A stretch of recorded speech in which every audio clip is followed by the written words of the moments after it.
Les ombres du passé. Mon secret inviolable.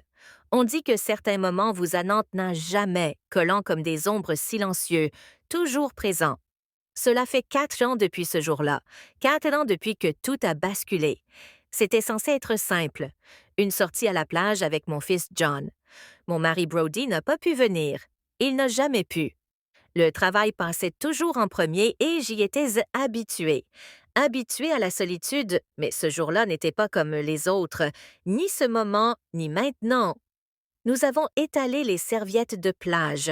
Le soleil était chaud, peut-être même trop. Je me suis allongée, enfin libre du bruit du monde. J'ai demandé à John de m'aider à m'enduire le dos d'huile. Je n'ai pas hésité, c'est mon fils, mon garçon. Pourquoi aurais-je hésité? Au début, ce n'était rien. Ce n'était rien, juste ses mains sur ma peau. Mais ensuite, je l'ai senti. Je l'ai senti s'enfoncer toujours plus bas et je ne l'ai pas arrêté. Pourquoi? On croit se connaître soi-même, on croit connaître sa famille, mais il y a toujours un moment qui peut tout faire basculer. Pour moi, c'est arrivé ce jour-là sur la plage et je n'ai plus jamais été la même. Brody et moi étions mariés depuis plus de 13 ans. Si vous demandiez à n'importe qui nous connaissait, il vous dirait que nous étions le couple parfait, une jolie maison, de bons enfants, une vie stable. Mais on ne voit les fissures que lorsqu'on est à l'intérieur. On ne ressent le vide que lorsqu'on le vit. Pendant des années, le travail de Brody était son univers. Il travaillait tard le soir, les week-ends, les jours fériés.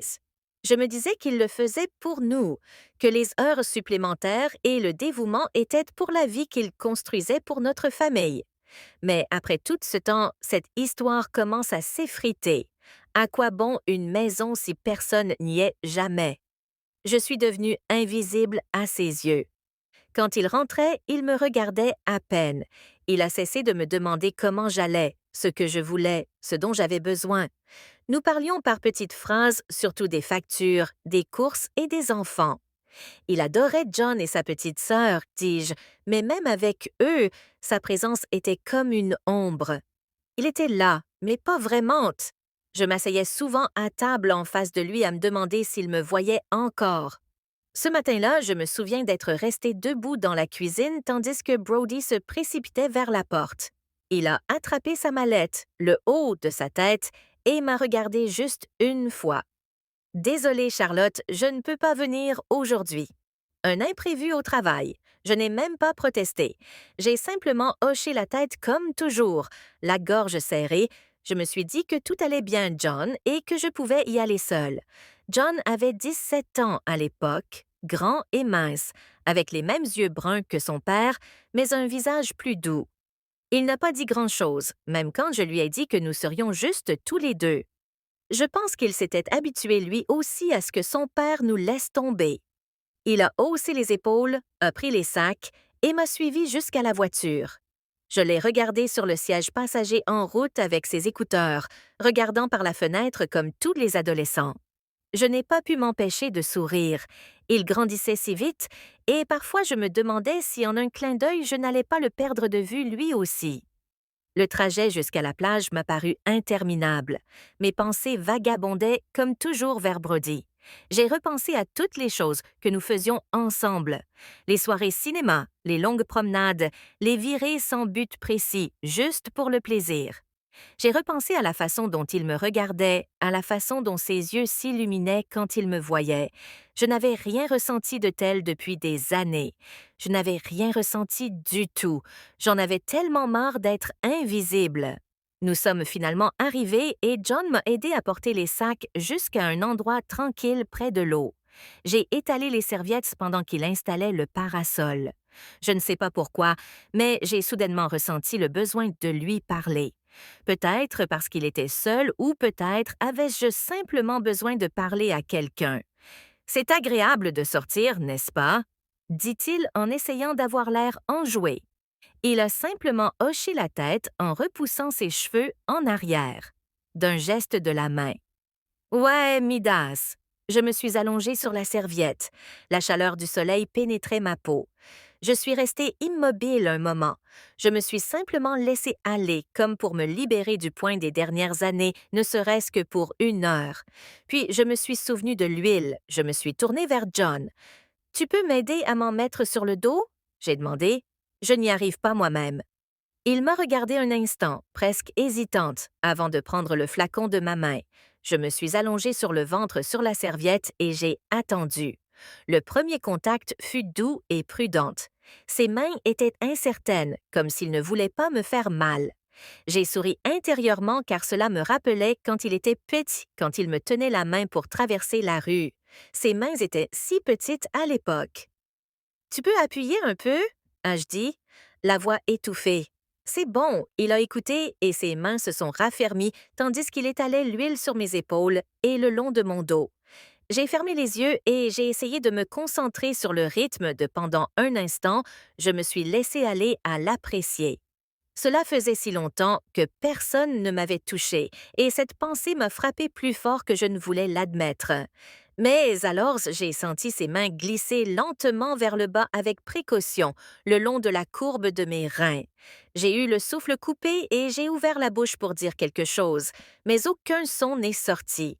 Mes pensées s'emballaient, mais je restais silencieuse. Je me disais que ce n'était rien, qu'il essayait juste de m'aider, que j'imaginais des choses, mais ce n'était pas le cas. Ses mains sont restées un instant suspendues près du bord où s'arrêtait ma serviette. J'ai perçu son hésitation. J'ai perçu la mienne et au lieu de l'arrêter, j'ai dit « C'est bon, tu peux me masser là aussi ». Les mots se planaient dans l'air comme un poison et dès qu'ils sortirent de ma bouche, je suis que je ne pourrais plus les retirer. John ne dit rien, il ne s'arrêta pas non plus.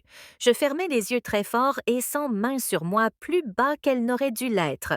Mon cœur battait si fort que je pensais qu'il pouvait l'entendre. Je voulais bouger, me redresser, lui dire d'arrêter, mais je ne l'ai pas fait. Je ne pouvais pas, je l'ai laissé faire, même maintenant, je ne sais pas pourquoi. Peut-être était-ce la solitude, peut-être étais-je trop désespérée pour désirer, même si c'était mal, ou peut-être que je m'en fichais tout simplement. Ce jour sur la plage, tout en moins s'est brisé et plus rien ne serait jamais parfait. Si vous êtes arrivé jusqu'ici dans l'histoire, merci de rester avec moi. Je sais que ce n'est pas facile à entendre et j'apprécie que vous m'écoutiez. Si vous trouvez cette vidéo intéressante ou pensez que quelqu'un pourrait se reconnaître dans ce que je partage, prenez un instant pour cliquer sur le bouton J'aime et vous abonner. Cela m'aide vraiment à continuer à partager des histoires comme celle-ci et me permet de savoir que je ne suis pas seule. Bon, revenons à l'histoire. Après cette journée à la plage, quelque chose a changé. Je ne pouvais pas l'ignorer. Ce que je ressentais, ce que j'ai vu et la façon dont John me regardait ensuite, ce n'était pas juste un regard furtif ou un moment passager. C'était constant. Chaque fois que nos regards se croisaient, il y avait quelque chose de différent en lui. Quelque chose que je ne voulais pas nommer mais que je ne pouvais pas ignorer. J'ai essayé de l'enfouir. Quand nous sommes rentrés à la maison ce soir-là, j'ai fait tout mon possible pour paraître normal. J'ai préparé le dîner, demandé à John comment s'était passé son école, plié le linge tard dans la nuit. Mes mains tremblaient sans cesse. Je repassais en boucle tout ce qui s'était passé. Ses mains, la façon dont il s'attardait, la tension que je ressentais dans mon propre corps.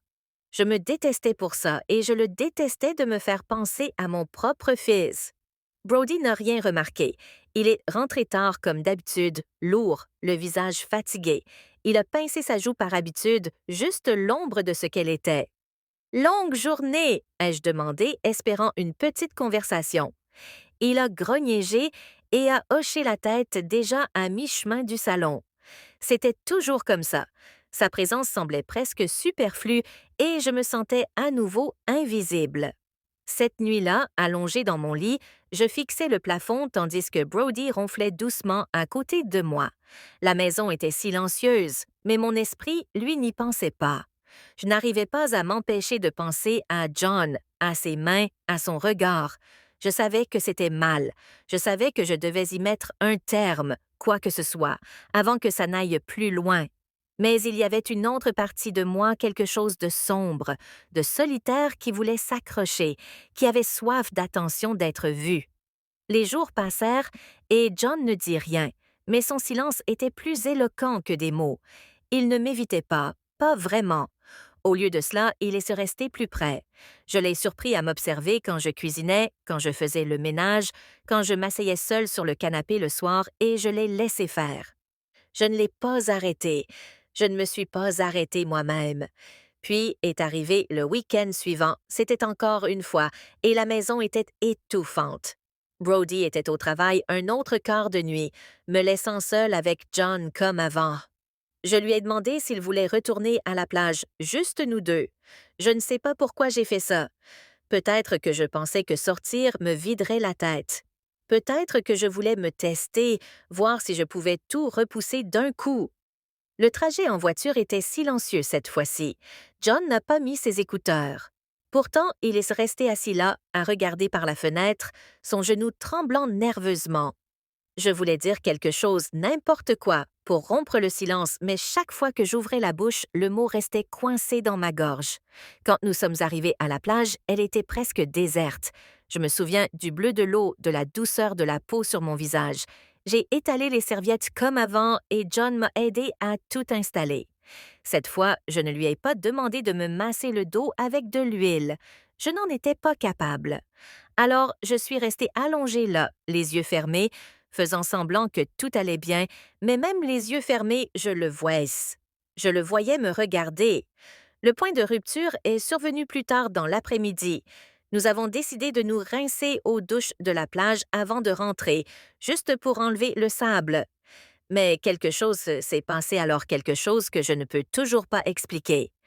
Arrivé aux douches, John est entré le premier, laissant l'eau couler sur son dos. Je me suis tenue à l'écart, le regardant un instant avant de me glisser à côté de lui. Je ne sais pas ce qui m'a pris, mais j'ai enlevé mes vêtements et je me suis tenue près de lui, l'eau fraîche contre ma peau. John m'a regardé, surpris. Je ne sais pas si c'était de la surprise, de la confusion ou autre chose, mais il n'a pas dit un mot. Je l'ai regardé serait vraiment regardé et j'ai dit « Tu devrais enlever ton short aussi, tu dois bien te rincer. » Je ne sais pas pourquoi j'ai dit ça. Peut-être voulais-je me prouver que je pouvais me contrôler, que je pouvais l'arrêter, ou peut-être que je le testais lui, que je me testais moi-même. Il a hésité une seconde puis a fait ce que je lui avais dit en levant son short. Et nous étions là tous les deux seuls, l'eau ruisselant sur nous, rien d'autre que ce que nous ressentions tous les deux. Je lui ai tourné le dos et j'ai dit doucement « Aide-moi avec mon dos ». Et il l'a fait. Ses mains étaient à nouveau prudentes comme avant, mais l'attention était indiable.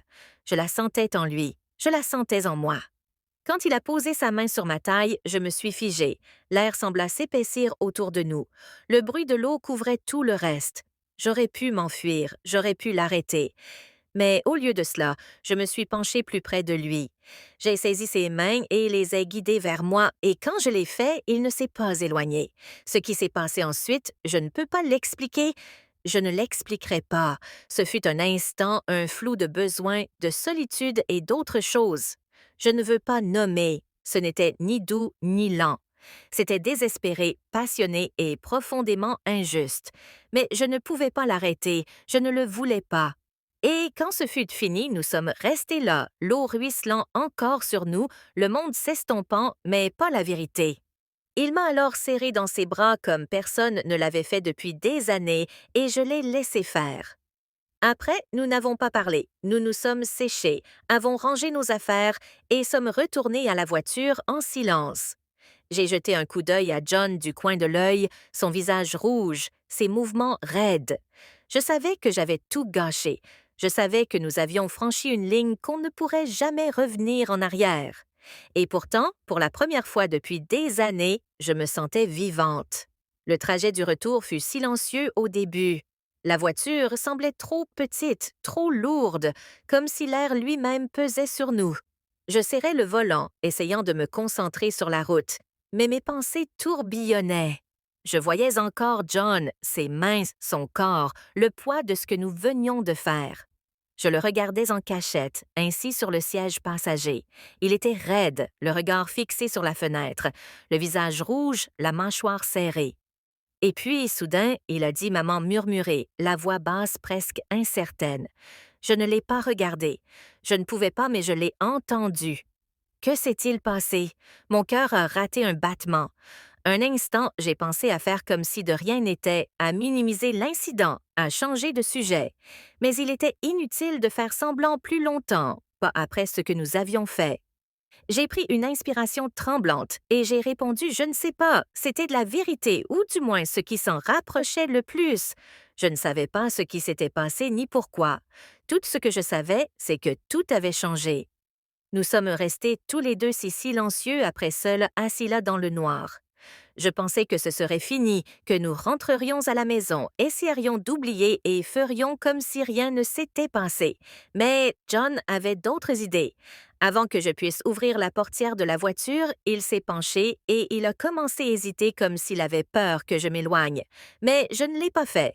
Je l'ai laissé moins et je l'ai laissé faire, et puis j'ai perdu le contrôle.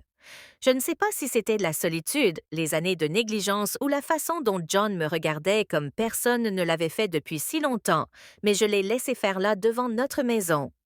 John m'a attiré vers lui, ses mains glissant sur moi comme si elles étaient faites pour ça.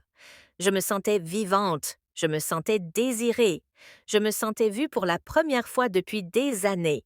Je ne me souciais de rien d'autre. Je ne sais pas combien de temps nous sommes restés ainsi enlacés, mais finalement nous sommes entrés. Je ne me souviens pas de grand-chose du chemin jusqu'à la porte, juste de sa main dans la mienne, du silence entre nous, vibrant comme de l'électricité. Nous n'avons pas parlé, nous n'en avions pas besoin. Une fois à l'intérieur, tout s'est intensifié comme si nous nous étions retenus trop longtemps et que le barrage avait enfin cédé. Les jours suivants sont flous. John restait près de moi, trouvant toujours des raisons de me frôler ou de me regarder quand personne d'autre ne nous observait. Je me disais d'arrêter, de prendre mes distances, d'en finir, mais chaque fois que je le regardais, je voyais la même solitude. Je la ressentais.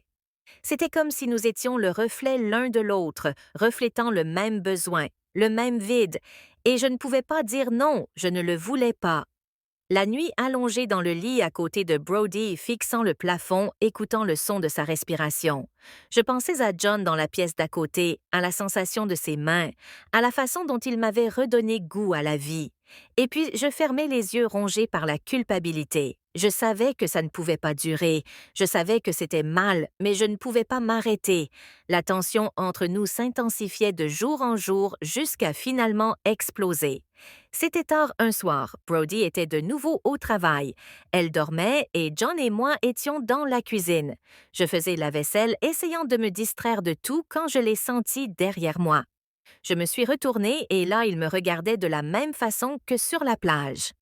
John, ai-je dit doucement, essayant de le prévenir, mais il n'a pas arrêté. Il s'est approché si près que je pouvais sentir son souffle sur ma nuque. Maman, murmura-t-il, je n'arrête pas de penser à toi. Je me suis figée. Mon cœur battait si fort que j'ai cru qu'il allait exploser. Je voulais lui dire d'arrêter, de retourner dans sa chambre, de me laisser tranquille, mais je ne l'ai pas fait. Au lieu de cela, je l'ai regardé et j'ai dit la chose que je n'aurais pas dû dire. Je n'arrive pas à m'arrêter non plus. Et c'était tout. C'est à ce moment-là que tout s'est effondré. John, moi encore cette fois, désespéré. Et lui aussi, je me fichais que ce soit mal. Je me fichais de Brody et de la vie que nous avions construite. Tout que qui comptait, c'était lui, John, mon fils, la seule personne qui me faisait sentir importante. Les choses que ce n'ont jamais été normales depuis ce jour sur la plage. En fait, je ne suis pas sûre qu'elles le seront à nouveau. John et moi avons franchi une limite qui est impossible de défaire cette croix, même si j'essaye de me convaincre du contraire. Ce qui a commencé comme un simple moment s'est transformé en quelque chose que je ne peux plus contrôler. La culpabilité est là, pesante, constante, mais elle ne m'arrête pas. Et c'est ce qui me fait le plus peur. Je regarde mon mari Brody et ma fille tous les jours et je me demande comment il peut être aussi aveugle. Comment peut-il ne rien voir? Comment peut-il ne pas remarquer les fissures qui se propagent dans notre famille? Peut-être sont-ils trop absorbés par leur propre vie pour voir que je flanche ou peut-être que je suis devenue meilleure pour le cacher. Mais, au fond de moi, je sais que ça ne peut pas durer. Les secrets finissent toujours par être révélés et quand c'est le cas, les conséquences sont dévastatrices. J'ai essayé d'arrêter, je me suis répété sans cesse que c'était mal, que John méritait mieux, que je méritais mieux. Mieux. Ne.